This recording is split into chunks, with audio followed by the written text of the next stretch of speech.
Audio Jungle. Olá, meus queridos alunos, minhas queridas alunas, você que se dedicou tanto a essa segunda fase da OAB, o seu momento chegou.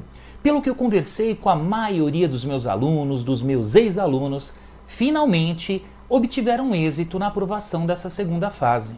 Agora, você que infelizmente não acertou a peça, que não acertou a tese, não desista porque o seu momento chegará. Vamos comigo agora enfrentar a peça prático-profissional do 23º exame da OAB. E vamos verificar que o examinador, dessa vez, ele trouxe uma tese de fácil compreensão. Com certeza, aquele que se dedicou conseguiu identificar a tese principal. E alguns outros colegas, com certeza, também conseguiram identificar as teses subsidiárias que poderiam ser desenvolvidas ali naquela peça. Vamos para a questão prático-profissional, pessoal. Vamos lá. A questão, ela trouxe a história da Roberta. A Roberta, uma garota que estava estudando num curso preparatório. Disse o examinador que no dia 23 de fevereiro de 2016, Roberta, 20 anos, se encontrava-se em um curso preparatório para concurso na cidade de Manaus. Ao final da aula, resolveu ir comprar um café na cantina do local, tendo deixado seu notebook carregando na tomada. Ao retornar, retirou um notebook da tomada e foi para sua residência. Ao chegar em casa, foi informada de que foi realizado registro de ocorrência na delegacia em seu desfavor, tendo em vista que as câmeras de segurança da sala de aula captaram o momento em que subtraiu o notebook da Cláudia, sua colega de classe, que havia colocado seu computador para carregar em substituição ao de Roberta, o qual estava ao lado. No dia seguinte, antes mesmo de qualquer busca e apreensão do bem ou atitude da autoridade policial, Roberta restituiu a coisa subtraída. Essa informação é muito importante, pessoal. A Roberta, ela restituiu a coisa subtraída. As imagens da câmera de segurança foram encaminhadas ao Ministério Público, que denunciou Roberta pela prática do crime de furto simples, tipificado no artigo 155 do nosso Código Penal. O Ministério Público deixou de oferecer a proposta de suspensão condicional do processo. Outro ponto extremamente importante que você já deveria grifar ao ler a questão. Destacando que o delito de furto não é de menor potencial ofensivo, não se sujeitando à aplicação da Lei 9.099. Tendo a defesa se insurgido. Recebida a denúncia, então, pessoal, na segunda fase é extremamente importante que você se situe no momento processual. Então, observe até aqui, não terminamos ainda de ler a questão, mas você precisa, quando da leitura, já se situar em que momento processual o examinador está lhe colocando. Observem, Roberta, ao chegar em casa, ela recebeu uma ligação tomando conhecimento que a autoridade policial havia instaurado o inquérito. Observem, inquérito, fase pré-processual, procedimento inquisitorial, unilateral, que não se admite a ampla defesa e não se admite o contraditório. Agora, nessa segunda parte da questão, já existe a informação do quê? Olha lá, que o promotor ofereceu a denúncia. O promotor ofereceu a denúncia e o juiz a recebeu. Guardem isso, é muito importante. Quando o promotor oferece a denúncia, inicia-se a ação penal, o direito de se pleitear a tutela jurisdicional. Agora, quando o juiz recebe a denúncia, pessoal, inicia-se o processo. Então, segundo o nosso enunciado, o processo já foi iniciado. Vamos dar sequência à leitura. Recebida a denúncia, Durante a instrução foi ouvida Cláudia. Cláudia quem era? A vítima, que confirmou ter deixado seu notebook acoplado à tomada, mas que Roberta o subtraíra, somente havendo restituição do bem com a descoberta dos agentes da lei. Também foram ouvidos os funcionários do curso preparatório, que disseram ter identificado a autoria a partir das câmeras de segurança. Então, segundo o enunciado até aqui, a vítima já foi ouvida e quem também? As testemunhas da acusação. Estamos, portanto, no processo de conhecimento. Para vocês identificarem a peça, é imprescindível que você se situe no momento processual adequado que o examinador está lhe colocando. Vamos continuar a leitura, pessoal. Roberta, em seu interrogatório, confirma os fatos, mas esclarece que acreditava que o notebook subtraído era o seu e por isso levara-o para casa. Então, cuidado, observem, as testemunhas de acusação já foram ouvidas e também a ré já foi interrogada. Qual que é o próximo passo, pessoal? Se estivermos, professor, no rito ordinário, o próximo passo, qual seria a fase das diligências, se houverem, obviamente, requerimentos, ou a fase das alegações finais. Primeiro do Ministério Público e, na sequência, as alegações finais da defesa. Vamos continuar lendo. Foi juntada a folha de antecedentes criminais da ré, sem qualquer outra anotação. Esse dado também é muito importante para você quando da interpretação da questão. Por quê?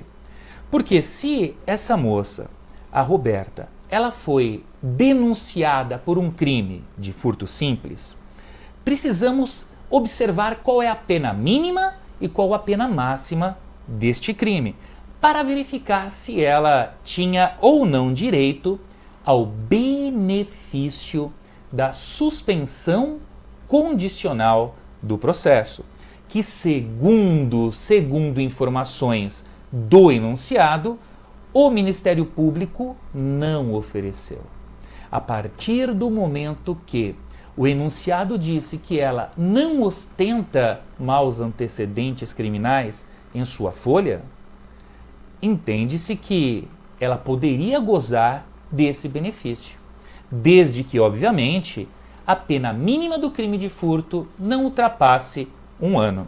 Então, muito cuidado aqui, pessoal. Por quê?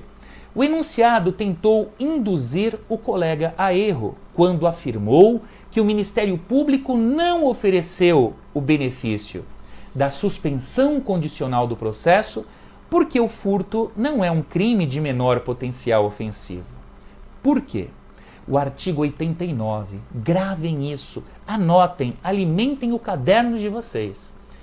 Quando a pena mínima do crime é de 1 ano, o Ministério Público deve oferecer o benefício da Lei 9.099 previsto no artigo 89. Mesmo que aquele crime não se enquadre no conceito de infração de menor potencial ofensivo. Quando a pena máxima do crime for igual ou inferior a 2 anos, o indivíduo terá direito à transação penal, por se tratar de uma infração de menor potencial ofensivo.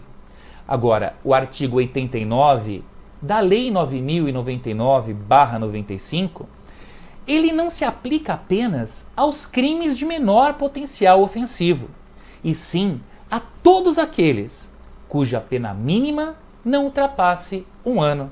Então, essa informação é muito importante. Você precisa verificar a pena mínima do furto e daqui a pouco faremos essa verificação. Vamos continuar a leitura então, pessoal. Foi juntada a folha de antecedentes criminais da ré sem qualquer outra anotação. O laudo de avaliação do bem subtraído, que constatou seu valor de R$3.000. E o CD, com as imagens captadas pela câmera de segurança.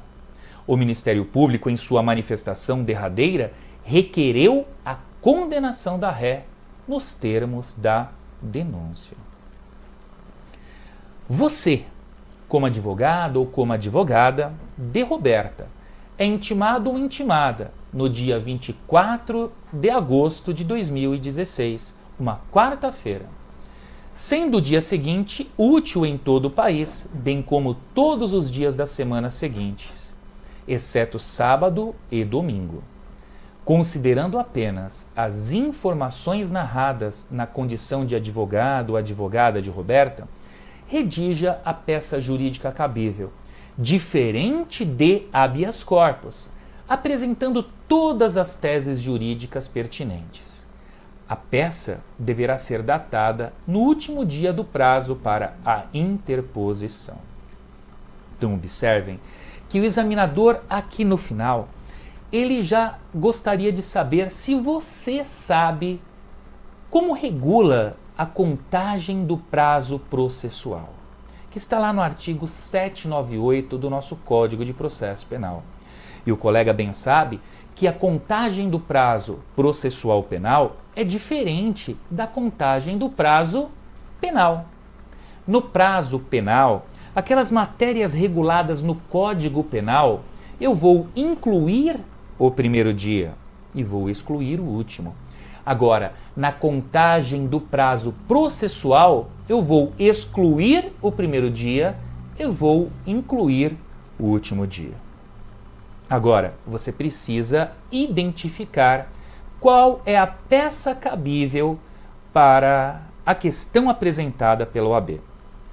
Está muito fácil, pessoal. Está muito fácil, porque em momento algum o examinador disse que o juiz sentenciou. Então, se o juiz não sentenciou, eu estou ainda dentro do quê? Da fase processual. Outro dado importante a ser observado, que o examinador ele já apontou, e é aquilo que eu sempre falo em minhas aulas. Ele disse qual é a peça cabível, diferente de habeas corpus. Por que ele disse isso? Porque guardem, você já com certeza tem isso anotado no seu caderno. O habeas corpus não se presta para substituir recurso regular ou uma peça jurídica prevista em lei. Ele somente será utilizado quando não existir uma outra peça cabível e, obviamente, desde que o indivíduo esteja sofrendo uma coação na sua liberdade de ir, de ficar e de vir, segundo o entendimento de Pontes de Miranda. Agora vamos enfrentar a nossa questão de hoje. Qual é o momento processual que o examinador lhe colocou? Acompanhe comigo. O primeiro passo, eu preciso identificar qual é o rito processual adequado para essa questão. Então eu vou, inicialmente, observar o crime de furto simples. Analisando o artigo 155, o colega conclui que o crime de furto simples ele tem uma pena de 1 ano como mínima e de 4 anos como máxima. Então, pena de 1 ano como mínima e 4 anos como máxima. O que vocês já aprenderam? Que após a reforma do nosso Código de Processo Penal em 2008, o rito ele é escolhido de acordo com a pena máxima aplicada. Se o crime de furto, como pena máxima, atribui 4 anos, o colega conclui que qual rito eu devo seguir? A escolha do rito é muito importante, porque escolhendo o rito, você vai conseguir se situar no momento processual adequado para apresentar a peça exigida pela OAB. Então vamos lá, pessoal. Se recordem um pouquinho das minhas aulas. Quando a pena máxima for igual ou inferior a 4 anos, qual rito será o adequado? Bom, professor, se a pena máxima for igual ou inferior, eu não posso escolher o rito. Perfeito. Eu tenho que escolher o rito quando a pena máxima for igual ou superior a 4, não é isso? Exatamente. Então, Então anotem no caderno de vocês. Quando a pena máxima for igual ou superior a 4 anos, o rito é o rito ordinário. Anotem no caderno, alimentem o caderno. Quando a pena máxima for igual ou superior a 4 anos, o rito processual adequado é o rito ordinário. Quando a pena máxima for inferior a 4 e superior a 2 anos, é o rito sumário. Anotem no caderno essa informação, ela é muito importante, sala. Vamos lá. Pena máxima inferior a 4 e superior a 2 é o rito sumário. E quando a pena máxima for igual ou inferior a 2 anos, o rito é o rito sumaríssimo. Igual ou inferior a 2, sumaríssimo. Lei 9099/95. Superior a 2 anos e inferior a 4 anos, o rito é o sumário. E quando a pena máxima, que é o nosso caso de hoje, quando a pena máxima for igual ou superior a 4 anos, eu vou adotar o rito ordinário. Bom, identificado o rito, o colega precisa caminhar por esse rito. O colega precisa caminhar e identificar onde o examinador lhe colocou na questão. Então vamos caminhar comigo. Ele disse que o crime de furto ocorreu em 23/2 do ano de 16. Então, quando o crime ele surge, nasce para o Estado o dever de investigar. E essa investigação é feita por quem, sala? É feita por um delegado de polícia. Olha quem é o nosso delegado aqui. Eu não sei se é da época de vocês, o Pepe Legal. Então, o delegado ele vai instaurar um inquérito policial. E ele instaura um inquérito com qual finalidade, pessoal? Ele instaura um inquérito em busca dos indícios de autoria e da prova da materialidade do crime.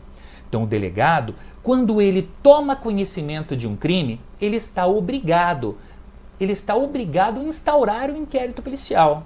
Ele instaura o inquérito e ele caminha em busca dos indícios de autoria. Gravem essa informação.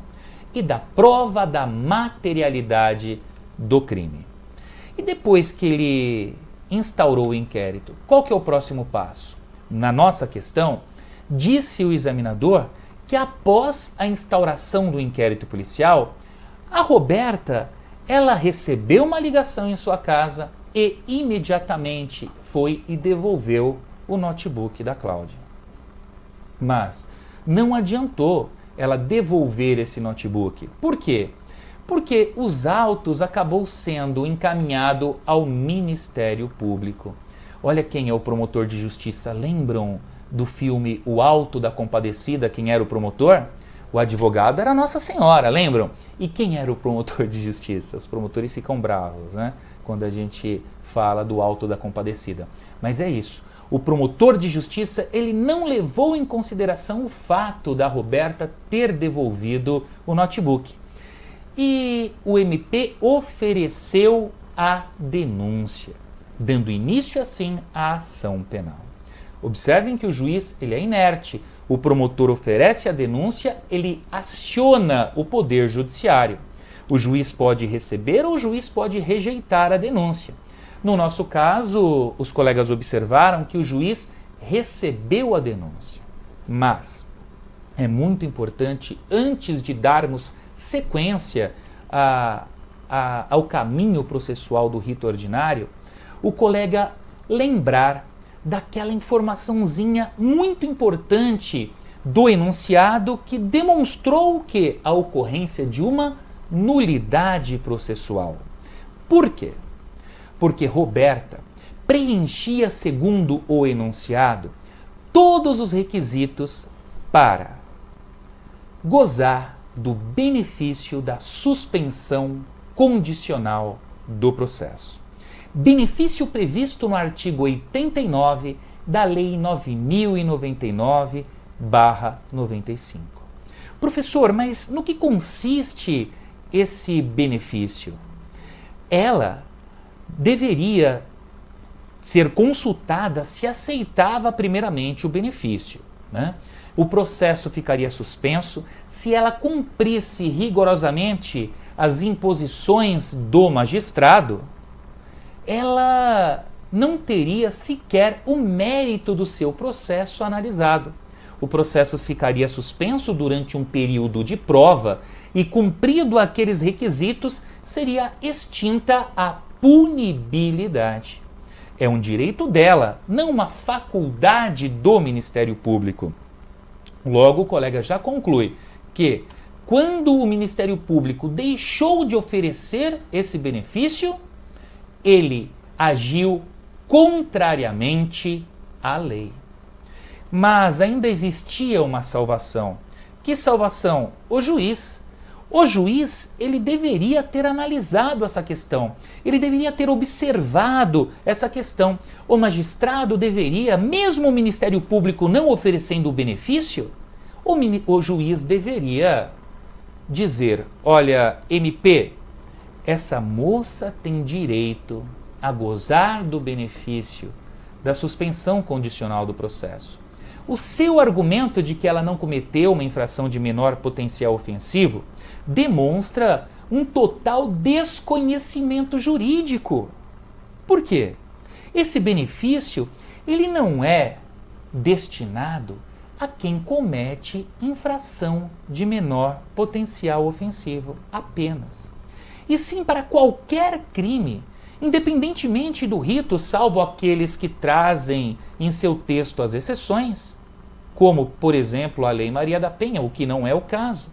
Então, todos os crimes cuja pena mínima seja 1 ano, o indivíduo tem o direito de gozar do benefício. Então, eu, magistrado, não concordando com o seu posicionamento, Ministério Público, o que eu vou fazer?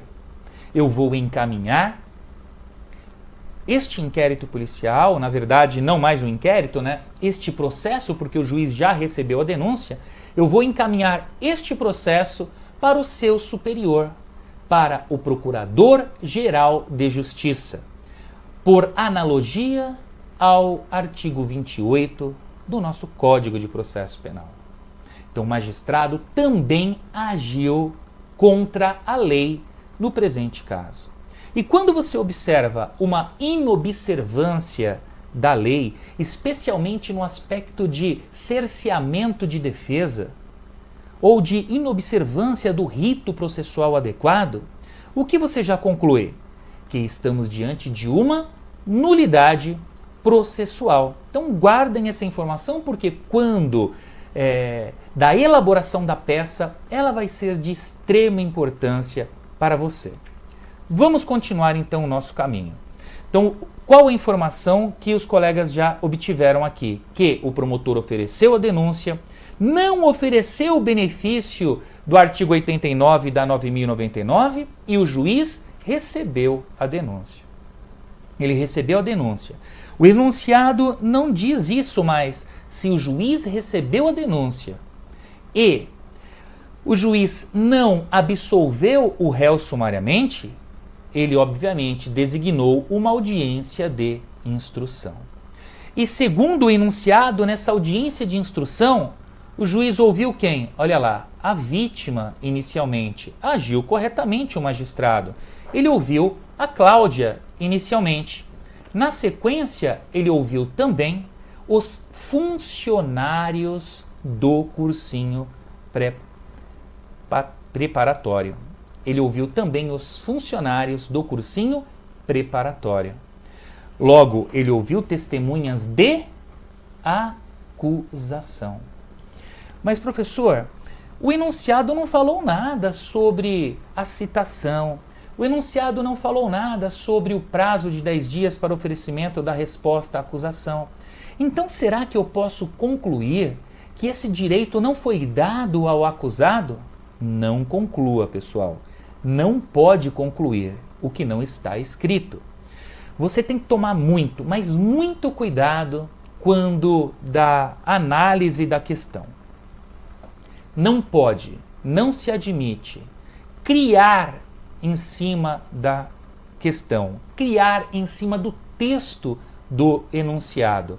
Eu não posso divagar em cima do texto. Eu não posso aumentar a questão e nem reduzir as informações trazidas pelo examinador.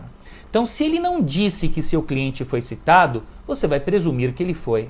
Se ele não disse que o juiz deu o prazo de 10 dias para oferecimento da defesa preliminar, da resposta à acusação, você conclui que esse prazo foi dado e que a resposta foi oferecida. Porque eu não posso divagar em cima daquilo que ele disse. A questão ela é muito objetiva e você vai perceber isso nos próximos passos. Vamos continuar. Então, depois da oitiva dos funcionários do cursinho, já passamos para o interrogatório da ré. Professor,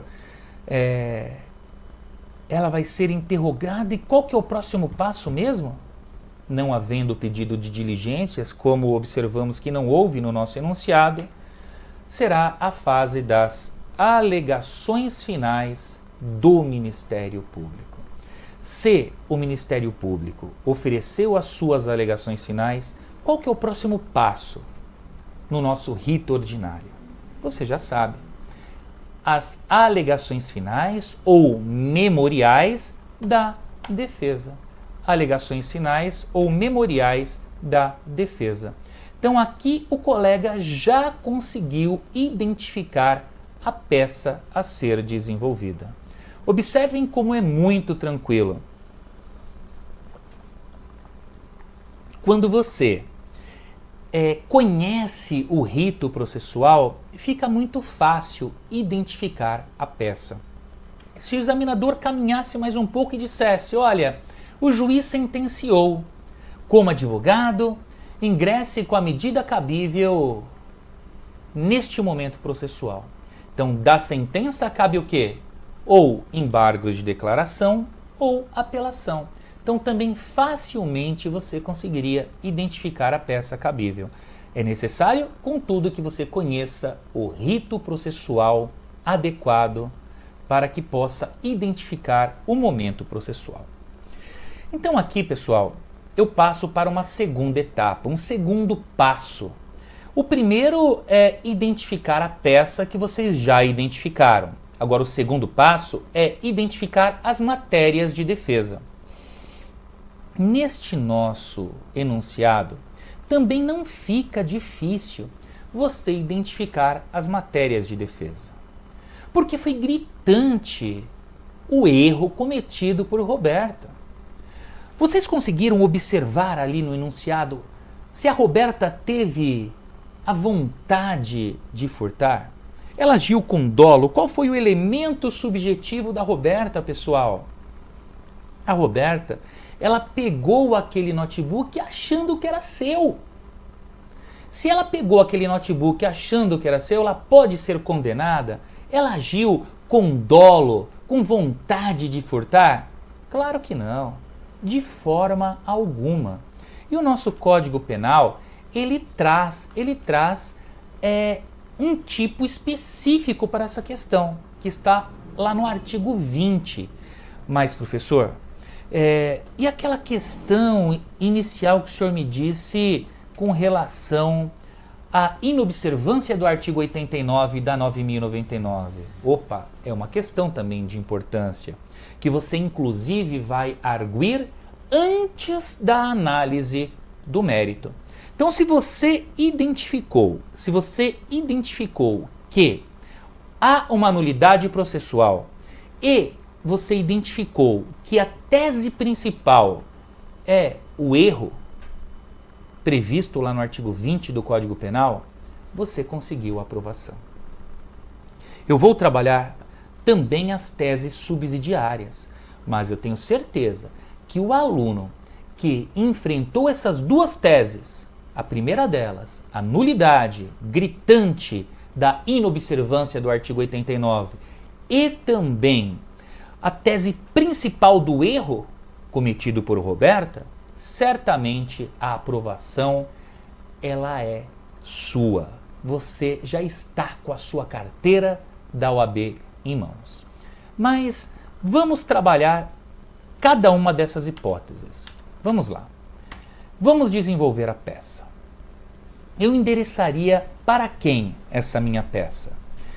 Bom, ele não trouxe a vara, então eu não posso criar aqui para a primeira, segunda, terceira vara. Então eu vou deixar o espacinho da vara ou vou endereçar para uma das varas criminais. Então ficaria assim a redação do nosso endereçamento. Excelentíssimo senhor doutor juiz de direito da espacinho vara criminal da comarca de Manaus. Ah, professor, mas eu poderia colocar também ali, excelentíssimo senhor doutor juiz de direito de uma das varas criminais da comarca de Manaus? Também poderia, não teria problema algum. Agora, pessoal, o que você jamais pode fazer numa prova de segunda fase é criar aquilo que não existe. Você não pode criar uma vara. Você não pode jamais identificar a sua peça, assinando, criando nomes. Você não pode porque, de repente, entende o examinador que você está identificando a peça para aquele que irá corrigir e aprovar. Então, cuidado, não é permitido a identificação da peça prático-profissional. Então, o endereçamento é bem tranquilo, como eu já disse. Vamos para o próximo passo, que é aquele corpo inicial. Observem que o examinador também não trouxe a qualificação da Roberta. Então eu colocaria Roberta, qualificação completa, 20 anos. Ela trouxe essa informação, o examinador trouxe a informação que a Roberta tem 20 anos, então coloque aí. Por seu advogado que ao final subscreve, vem respeitosamente à presença de Vossa Excelência, apresentar alegações finais ou memoriais, com fundamento no artigo 403, parágrafo 3º do Código de Processo Penal, pelos motivos fáticos e jurídicos a seguir expostos. Professor, eu devo desenvolver duas peças aqui? Ou eu posso fazer em uma peça só? Muito cuidado, o prazo das alegações finais é o prazo de 5 dias. Quando ele lhe traz uma peça com 2 prazos, como, por exemplo, uma apelação, um recurso em sentido estrito, aí sim você vai desenvolver a petição de interposição e as razões na sequência. Quando é uma única peça, você pode desenvolvê-la tranquilamente em uma peça só. Ou você pode ainda fazer o que? Uma petição de juntada. Você pode, nessa peça inicial, que há o endereçamento, você pode colocar ao final que você requer a juntada dos memoriais que seguem apartado. Não tem problema algum. Agora, você não vai interpor uma alegação final, tá certo? Você vai apresentar essas alegações finais, que pode ser feito em uma peça direta ou pode o colega fazer também por meio de uma petição de juntada. Isso não vai influenciar na sua nota. A partir do momento que você fez esse corpo inicial, vamos para uma outra etapa da peça que também é muito tranquila, que é a parte do relatório ou dos fatos, como bem entender o colega. Lembrando que no relatório eu não posso divagar em cima da questão. Eu não posso aumentar as informações, como eu também não posso reduzir as informações trazidas pelo examinador. Muito cuidado também com aqueles parágrafos extensos, né? Aquelas linguiças, o colega começa a falar, daqui a pouco deu ali 7, 10 linhas. Fica uma peça pesada. Parágrafos longos, fica complicado para o examinador ele corrigir posteriormente. Então, muito cuidado com a estética da sua peça. Desenhe a peça com parágrafos curtos, com letras bonitas. Se o colega não tiver, como eu não tenho uma letra bonita, pelo menos escreva de uma forma que dê para o examinador entender. Então, no relatório você vai trazer apenas aquelas informações constantes do enunciado. Agora, aqui sim, é o corpo da sua peça. Aqui é o coração, o cérebro da sua peça prático-profissional, que é a fundamentação, ou do direito, como o colega bem entendeu. Então, a nossa fundamentação, neste caso apresentado na segunda fase do 23º exame da OAB, eu vou dividi-la em dois momentos. O primeiro momento é aquele que precede a análise do mérito. Então, antes de enfrentar o mérito, eu vou enfrentar a preliminar de nulidade processual. Como eu já disse a vocês, o promotor de justiça errou quando ele deixou de oferecer o benefício do artigo 89 da Lei 9.099/95. É um direito subjetivo do réu. E errou também o magistrado quando ele deixou de encaminhar o processo para o Procurador-Geral de Justiça. Quando ele assim o fez, o magistrado inclusive violou, observem, a súmula 696 do Supremo Tribunal Federal. A súmula 696 do Supremo diz exatamente isso, pessoal. Diz que quando o promotor não oferece o benefício da suspensão condicional do processo, o magistrado deve encaminhar aquele processo para análise do Procurador-Geral de Justiça, considerando que trata-se de um direito subjetivo do réu e não de uma faculdade do Ministério Público. Então, quando o promotor deixou de oferecer e quando o juiz deixou de encaminhar ao PGJ, acabou esse processo ficando maculado por uma nulidade. Então, em preliminar, deveria o colega arguir essa nulidade processual. E no mérito, pessoal, como eu já disse, como tese principal é a questão do erro. Olha o que diz o artigo 20 do nosso Código Penal. O erro sobre elemento constitutivo do tipo legal de crime exclui o dolo. Então, se você agiu porque você errou, você não teve vontade de furtar, é a mesma coisa de você deixar o seu carro lavando num lava-rápido e pegar o veículo de outra pessoa e ir embora achando que é o seu veículo porque ele é parecido. Acontece muito disso. Você não pode responder pelo crime de furto. Por quê? Porque você não agiu com dolo. Professor, mas olha, o artigo diz que exclui o dolo, mas permite a punição por crime culposo. Permite, se previsto em lei. Aí eu pergunto a você, existe crime de furto culposo? Não existe. Não existe a modalidade culposa do crime de furto. Então, se não existe a modalidade culposa do crime de furto e se ficou provado pelo enunciado que a Roberta agiu sem dolo, qual que é a consequência de uma sentença aqui? A absolvição. Então, o juiz ele deve absolver a Roberta. E você deve pedir na sua peça prático-profissional exatamente isso. Você deve pedir que o juiz, como tese principal, absolva a sua cliente. Professor, se eu fizesse até aí, eu seria aprovado? Se você desenvolvesse uma boa peça até esse momento, eu tenho certeza que você seria aprovado, que você seria aprovada. Agora, para demonstrar conhecimento ao examinador, estamos numa prova da OAB. Eu preciso trabalhar também com as chamadas teses subsidiárias. No nosso caso aqui, existem algumas teses subsidiárias que o colega poderia estar arguindo. E seria também muito fácil de identificá-las. A primeira delas eu trago aqui para vocês. Em caso de condenação, então, eu devo dizer na minha peça que na remota hipótese de condenação, o que sinceramente não acreditamos, mas eu peço subsidiariamente que a ré tenha uma pena mínima fixada. porque não existem ali elementos que possibilitem a aplicação da pena acima do mínimo legal. Então eu vou pedir a fixação da pena mínima para a Roberta.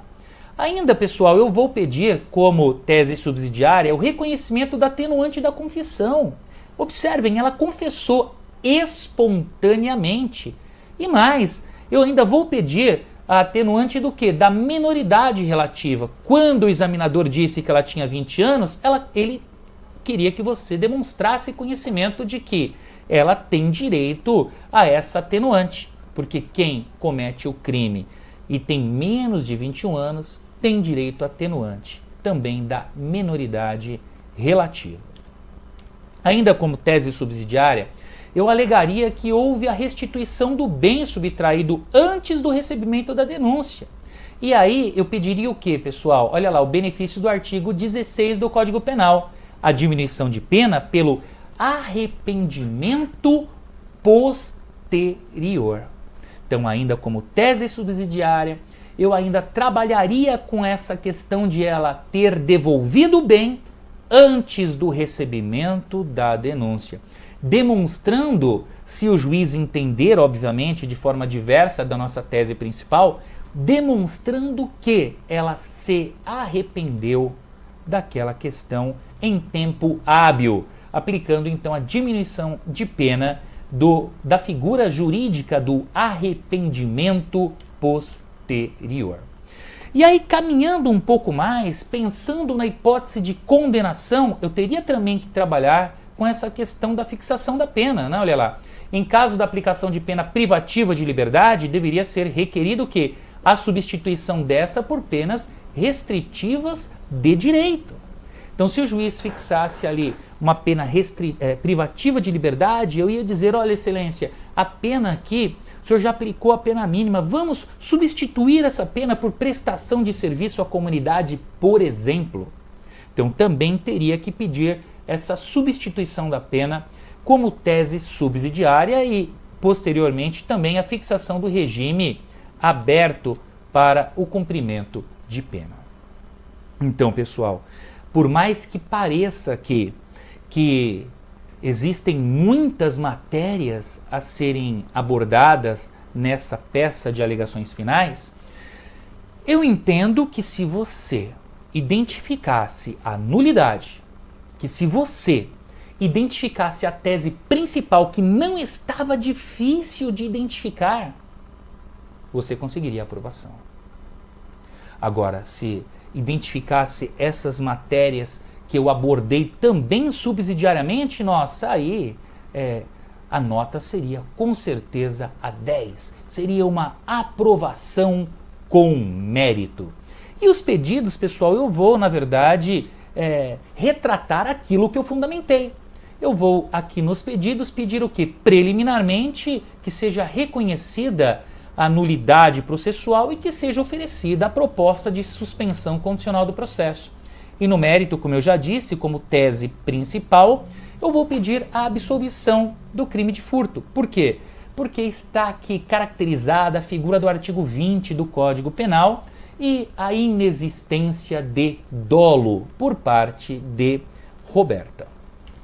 E como teses subsidiárias, como eu já disse, aplicação da pena no mínimo legal, reconhecimento das atenuantes da menoridade relativa da confissão espontânea, aplicação da causa de diminuição de pena pelo arrependimento posterior, substituição da pena privativa de liberdade por restritivas de direitos e também a aplicação do regime aberto para o cumprimento de pena.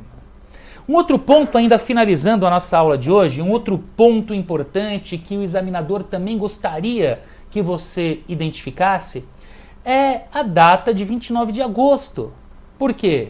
Ele gostaria que você contasse esses 5 dias. Contasse esses 5 dias, demonstrando que conhece a regra do artigo 798 do nosso Código de Processo Penal.